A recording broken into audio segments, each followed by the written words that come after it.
Hey you guys. So I've been telling you guys that for the longest that I am going to make my first video.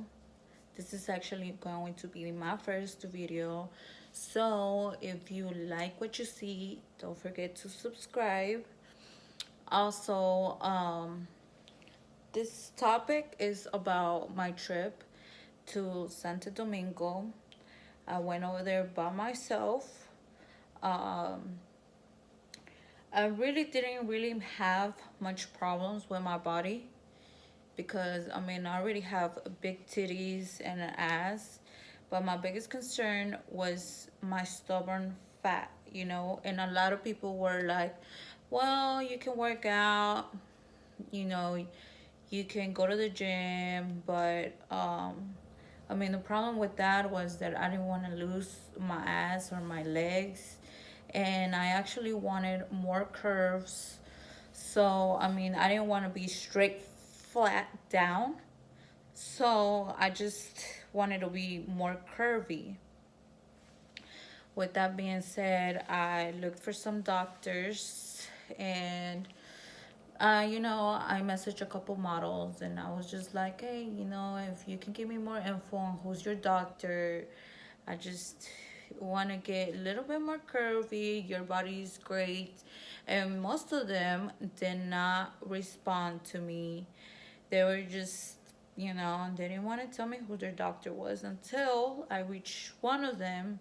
And she was so kind. She was so nice. She was just like, I went to Dominican Republic, and there's a lot of doctors out there that do that, and they have really good prices out there. I live here in Dallas, so it's just pretty more expensive um to get it done. But this doctor was charging me for both, for lipo and BBL. I did not get the BBL. I only got the lipo 360 with Dr. Giudicelli from Santo Domingo. I believe he charged me around 4,500 for both, but we did not need the butt. We just did the lipo 360. My experience was kind of crazy because I messaged all my friends. I was kind of scared. I was like, hey, who wants to go with me? Like, I'll pay for you. I'll pay for your trip. I just need somebody to be there for me because I'm kind of scared to go by myself. And most of my friends were like, no, I don't have a passport. Oh, yeah, I can, but until summer. Oh, I'm scared to go there. I heard bad stories. And to be honest, they were kind of like freaking me out. They were telling me, "Don't go. That's dangerous. It is pretty riskful. It is." But I had done my research with this doctor, and he was really like, the work that he had on his profile was really good, and I just really wanted to go with him. So I made a call, and they were like, they told me the information, the packages. They were like, we pick you up from the airport, we take you to go get checked, your blood test, whatever, and then we take you to a recovery house from the hospital. So the recovery house is where they have nurses. That's 24/7. 24/7, they're always there checking up on you. So I was just like, okay, I'll think about it and I'll give you guys a call back. They were like, yes, you have to send the money from the bank. It has to be U.S. money, not in pesos. Once you confirm that, they gave me the information. They're like, then you can book the date. So this was around Christmas time, and a lot of you that follow me I have a little boy. He's 8 years old. He was going to be on Christmas vacation. So I was like, this is my opportunity now to go for a whole week, and to get what I want. Because if you really want something, then you're going to do it. Like, There's no excuse for you not to do it. If you really want it, then you're going to do it. So I was just like, everybody's telling me all these crazy stories that is crazy down there, that is dangerous. And yes, it really is, you know. But the recovery house, it was gated, they had a security, it was not major.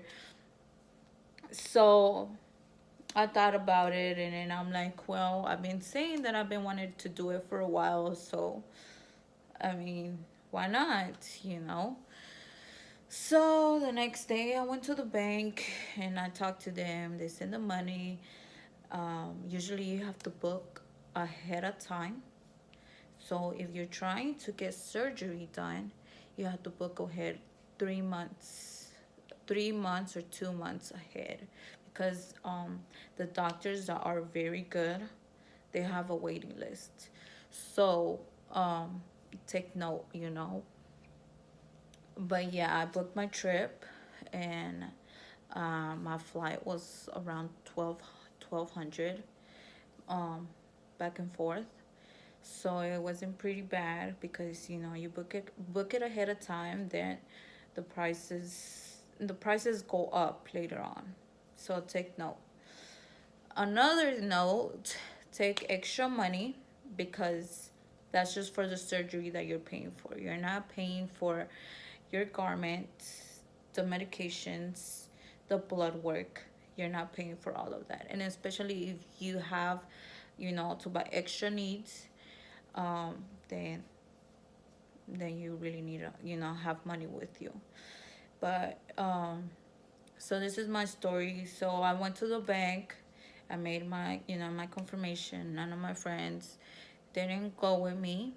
I got in the plane. I took Uber to the airport, and I got in there, and I was just praying on my way. I was just like, oh my God, like, I heard all of my friends, they all go to Miami, like, it's not that far, you know, but I am going literally like to an Iceland to get this done. Like, am I not crazy?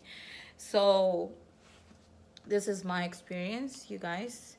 Um, I get to the airport, you know, everything's different. The pesos is different. I'm all confused. But luckily, there was a guy in the airport waiting for me with my name. And I saw a lot of guys. I wasn't the only one. There was a lot of guys that had signs for girls like that they were picking up. So I found the one that was going to pick me up. The bad thing about there is that I didn't get no phone connection. So I was kind of like freaking out, but happily, like, I found the person. Okay, so I get there and I look around. Like, the environment is so different. The weather is so perfect over there. It was here in Dallas, it's crazy. Sometimes it's rainy, sometimes it's cold, sometimes it's hot. Over there, it was just perfect. So, if you want to keep hearing my story, click on the next button, and I will tell you what happened after I got picked up from the airport. Don't forget to subscribe.